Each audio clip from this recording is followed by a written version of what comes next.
दोस्तों नमस्कार, मैं हूं Vinod Kumar Kove. Voice of Adivasi channel पर आपका स्वागत है।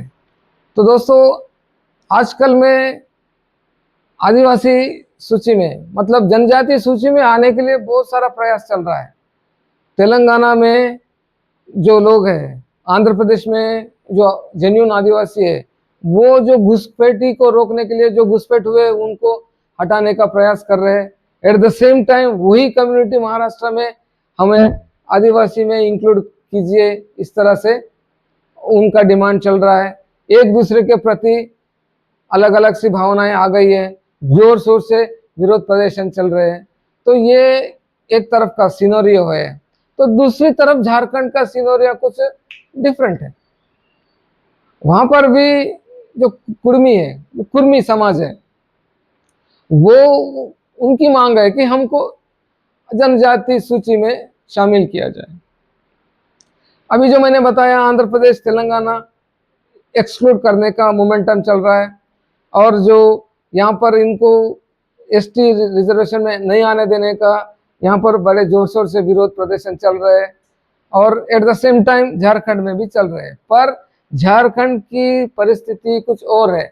यहाँ के समीकरण के मुताबिक कुर्मियों को एसटी आरक्षण रोकने में शायद ही अपन सफल हो सकते हैं। इसका कारण बहुत डीप है। मैं आपको अभी थोड़ा सा लाइट स्पष्ट करने का प्रयास करूंगा।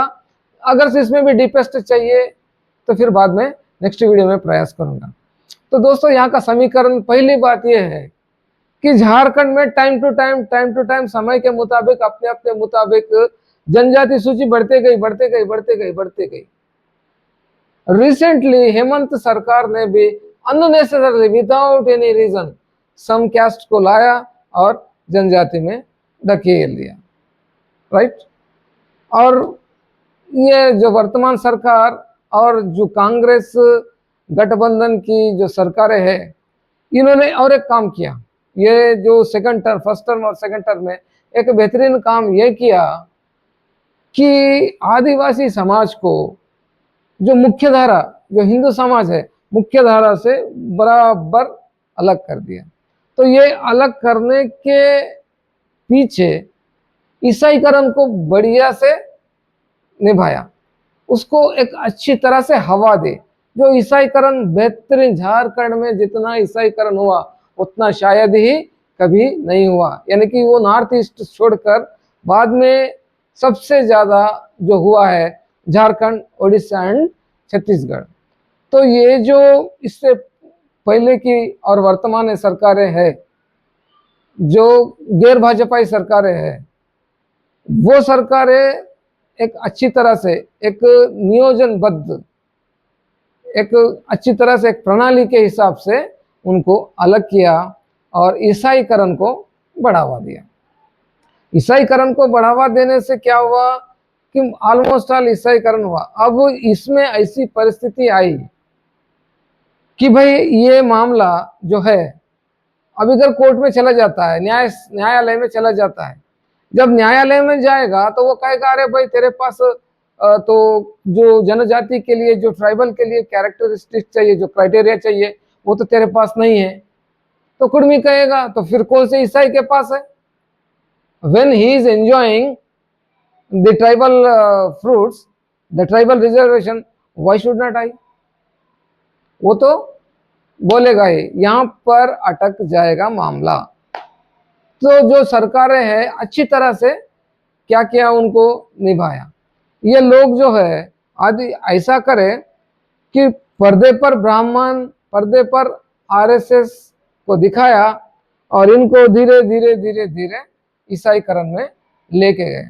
अभी जो जेन्युइन आदिवासी है, उनको ऐसा महसूस होने लगा कि असली दुश्मन तो साला आरएसएस है, असली दुश्मन तो भाजपा है, साला ये करती है। ऐसा किया, और ये जो ईसाईकरण था, इसको अंधेकीकरण, ये अंधेकी करने के बजाय अगर ये लोग उसी टाइम पे, उसी समय पे जो स्ट्रिक्ट एक्शन कर, स्ट्रिंजेंट एक्शन कर लिए होते, तो आज ये नौबत नहीं आती।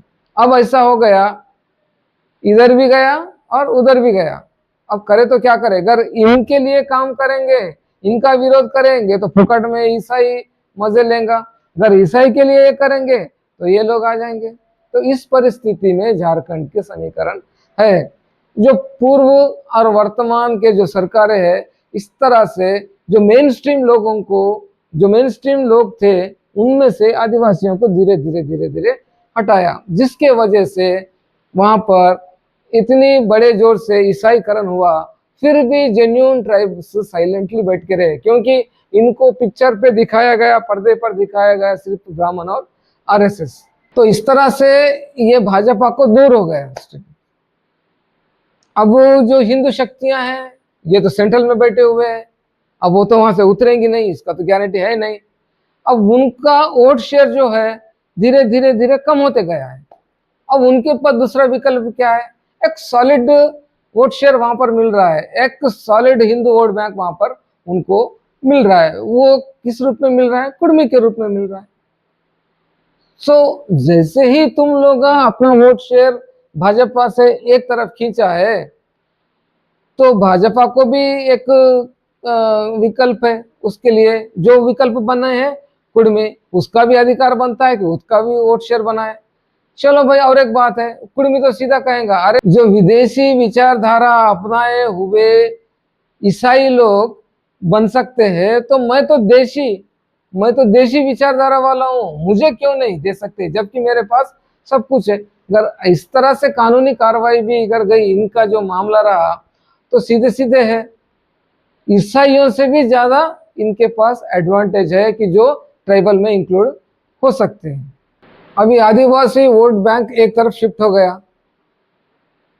अब दूसरे पक्ष को भी लगता है कि लोकल में मेरा भी लीडरशिप चाहिए, लोकल में मेरा भी ये चाहिए, और जो ट्राइबल एरियाज में लीडरशिप भी चाहिए और वोट शेयर भी चाहिए और पावर शेयर भी चाहिए।